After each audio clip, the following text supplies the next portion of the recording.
What is up? And welcome into the block. I've got my guys, Reed, Blake Brockermeyer here, ready to talk college football week 0. That's right, gentlemen. We've got football this week. I'm fired up about it. I know you are too. We're here ready to break it all down. You at home, I know you're excited about it. So tune in as we go through because guess what? We got picks today. That's right. We're talking playoff, national championship. Who's going all the way? We haven't even started week 0 yet. We're looking at the postseason. I know it's crazy, but before we get into all that, you at home, like, share, subscribe here on the YouTube channel as we build the block from the ground up, heading into the 2022 season, which again, starts this week. Ooh, I'm fired up about it. And I'm fired up about our favorite weekly segment here on the show, Fall Camp News and Intel. And where do I want to start? Oh, they had my guy Carl Reed on the ropes. Oh, they had him on the ropes. We thought Hudson Card might be getting the nod at Texas, but here comes Quinn Ewers. It sounds like the beautiful mullet will be taking over the lead for the Longhorns. Carl, we thought the wig was going to make an appearance on the show, but it looks like you're in the clear, my friend. Hey, you had me shook. Hudson Card, you had me shook. I thought I was going to have this on today, but Quinn Ewers held him off and went home. All right.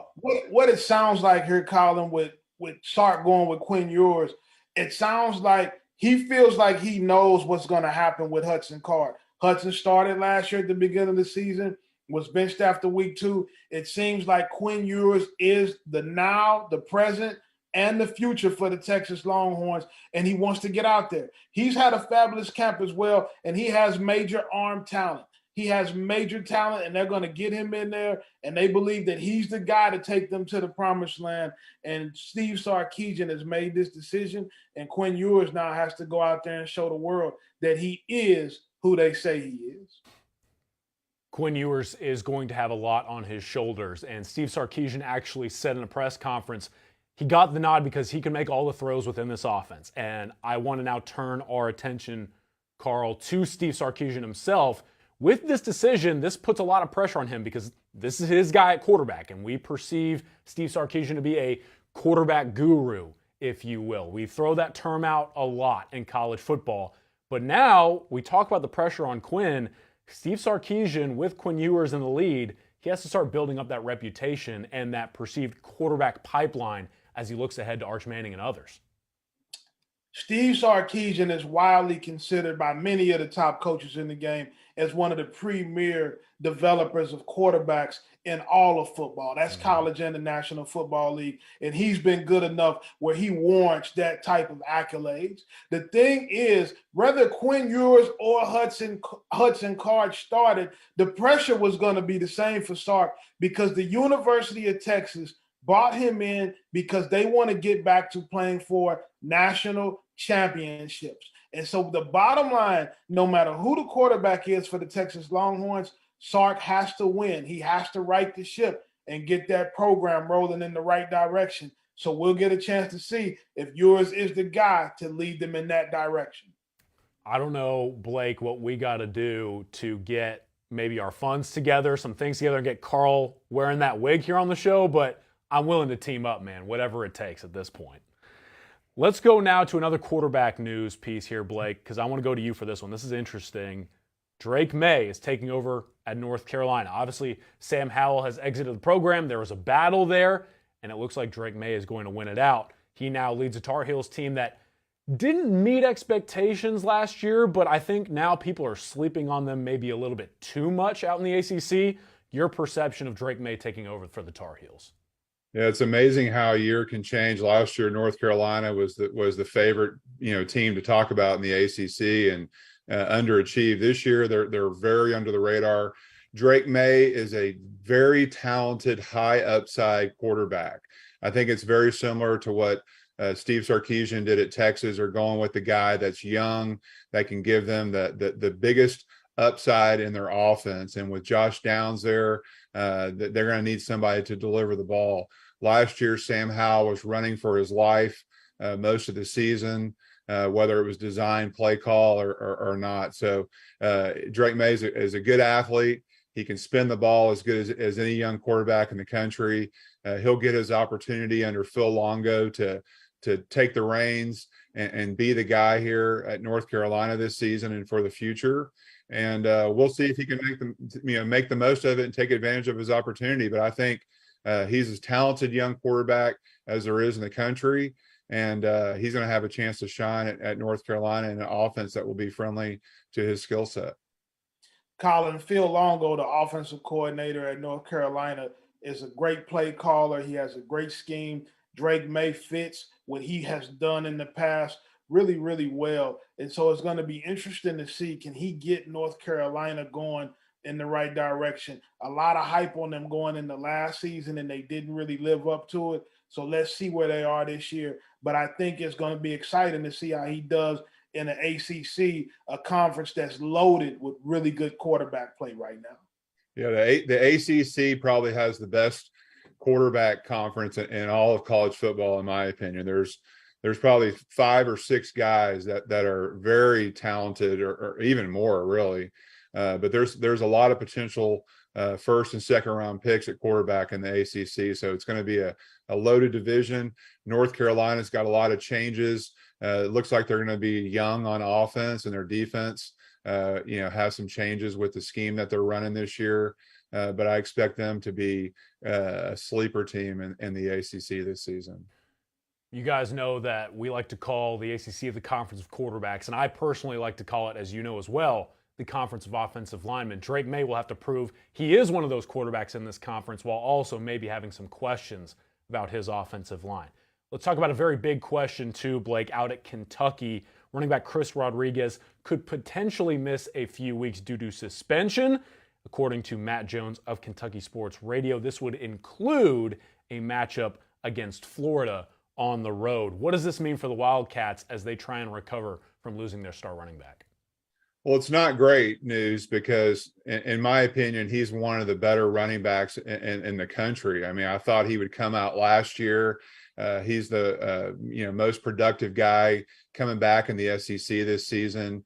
Played behind a veteran, physical offensive line that's gone now to the NFL for the most part. So that will be a blow for them. Just being a physical, punishing runner that can run in between the tackles. I really like watching this guy play. He's a talented guy.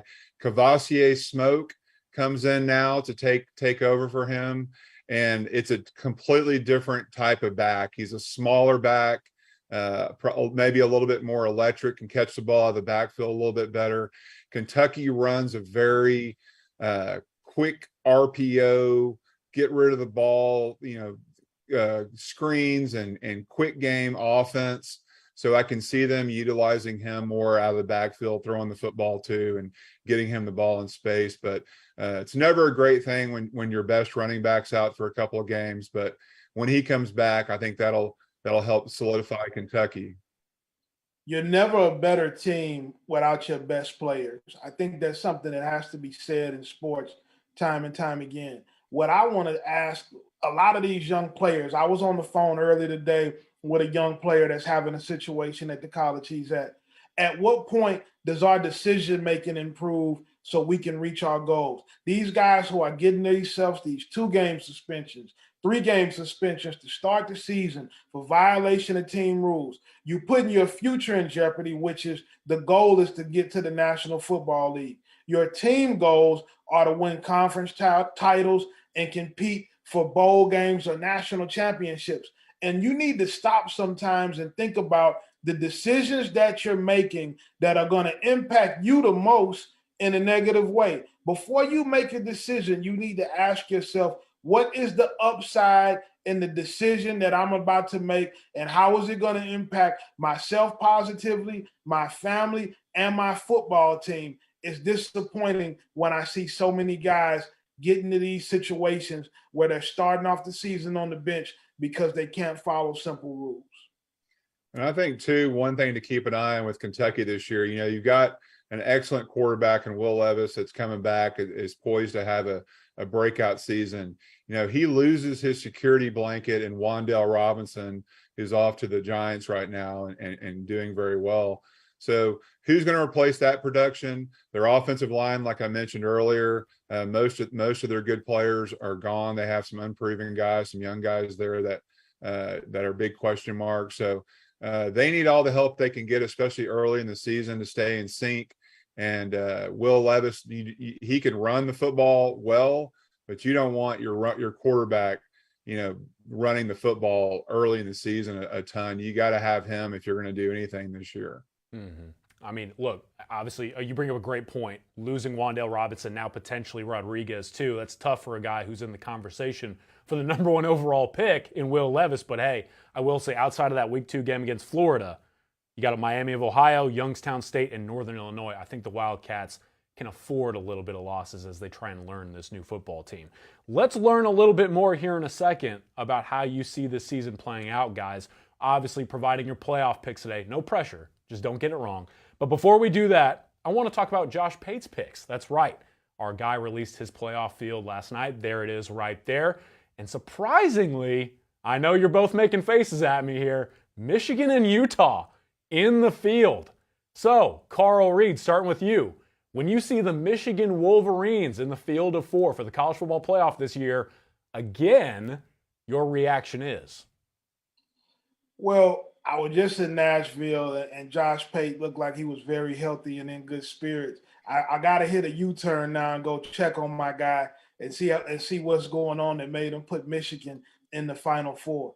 I don't see a scenario where 2 Big Ten teams get into the national championship playoff picture, especially with Michigan. It looks like you got Michigan losing to Ohio State. We've had 2 SEC teams before, multiple times, but the Big Ten, as it looks right now, doesn't yet have the juice to put 2 teams in the college football playoffs. I think the University of Michigan is going to be on the outside looking in this scenario this year. Ohio State is loaded for bear in the Big Ten. I think they'll win that matchup in the rivalry game, and that's going to put Michigan completely out of contention. Yeah, I'm not a, I don't hate Michigan, but I'm not a fan of them making it to the playoffs. I think they're going to be really good during the regular season. Their game at Iowa, I think, is going to be a difficult game for them. Iowa's always one of those places that gets somebody big at home every year. Michigan could be that team this year. And then obviously they got to go to the Horseshoe at the end of the season, and that, likely will not end well for Michigan. You never know. That's why they play the game. So I'm with Carl. I don't see 2 Big Ten teams making it. Now, Utah, on the other hand, I like. I am a fan of Utah.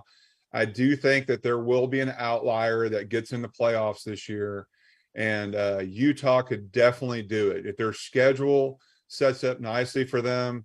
They're probably their hardest game, or at least away game, is at Oregon late in the season.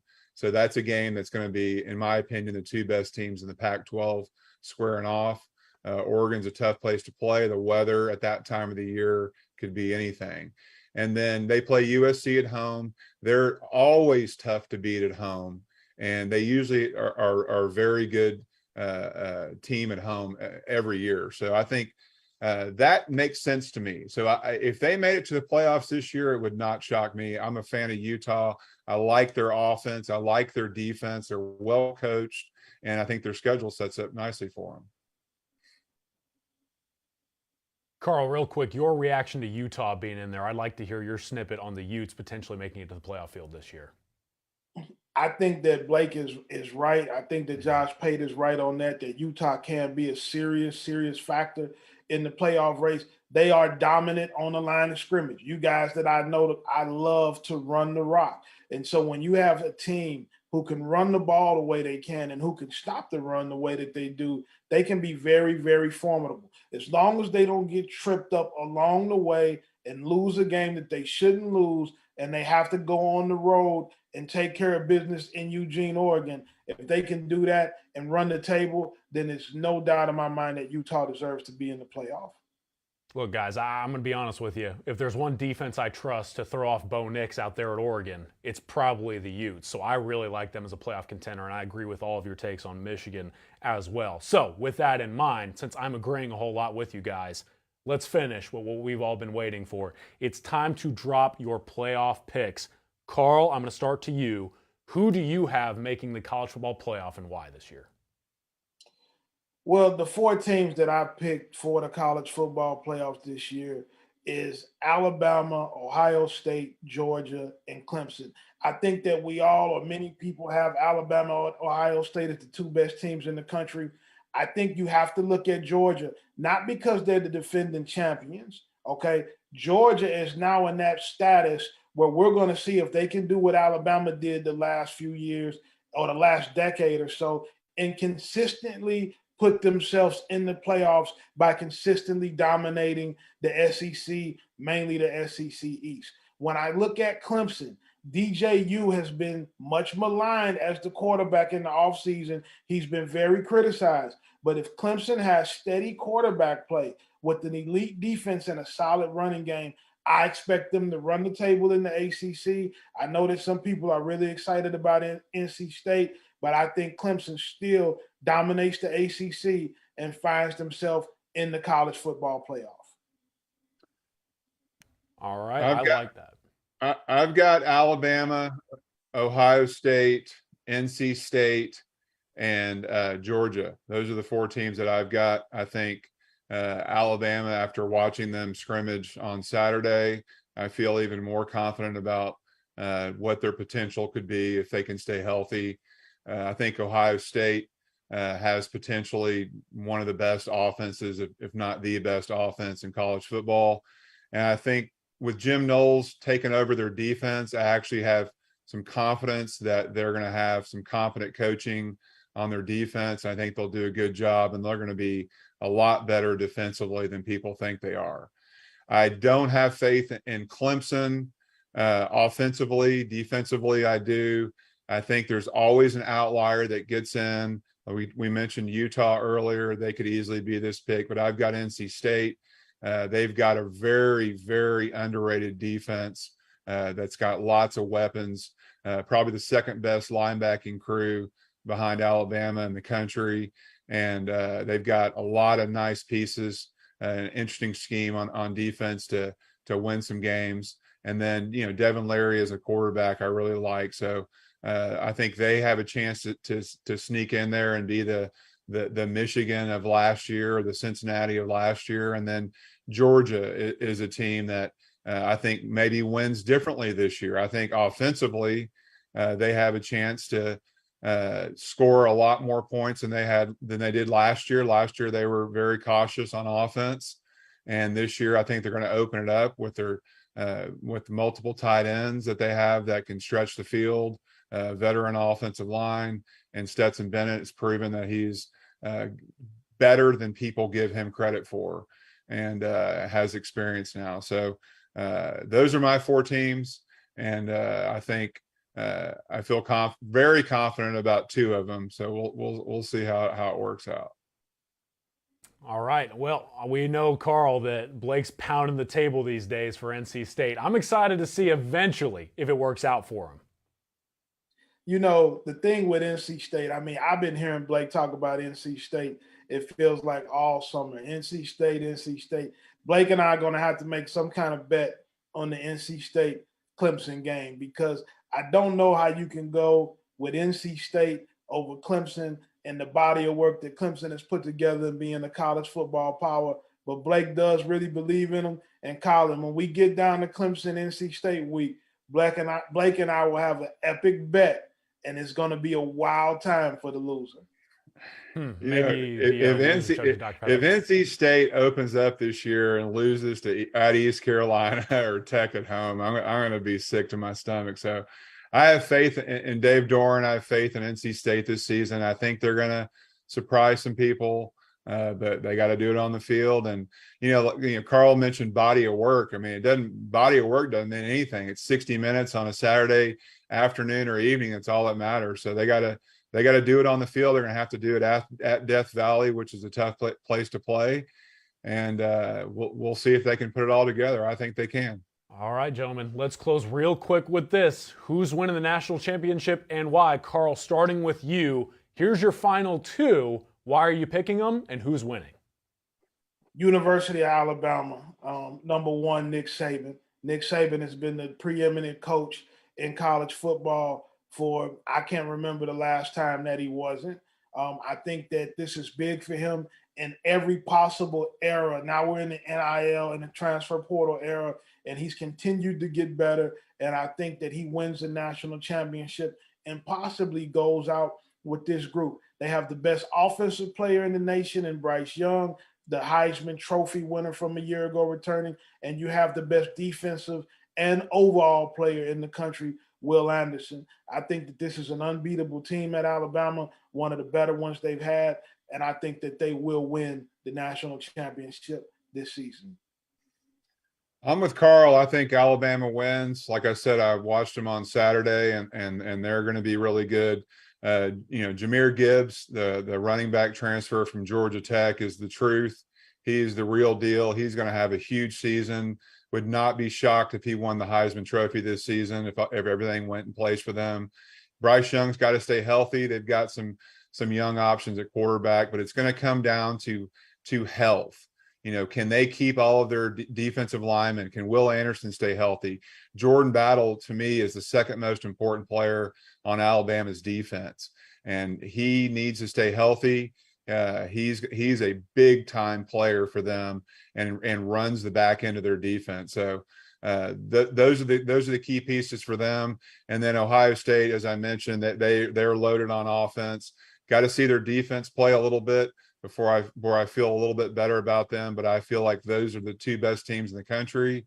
Georgia will have something to say about that in Atlanta, and Alabama is going to have to got a couple of road games in a row where they play at Arkansas, A&M at home, and Tennessee on the road. That's going to define their season, in my opinion, on whether they can make it to Atlanta or not. So, in summation, no wig, may see the chugging of Dr. Pepper the week of Clemson, NC State, and a whole lot of chalk outside of the darling of the show, apparently, in the NC State Wolfpack. I'm excited for the season, gentlemen. Thanks again for joining me. It's always fun here on the block. You at home, like, share, subscribe here on the YouTube channel. Tune in every day. Watch this show as we get into the 2022 season. I can't wait. Gentlemen, it's always fun. Appreciate you.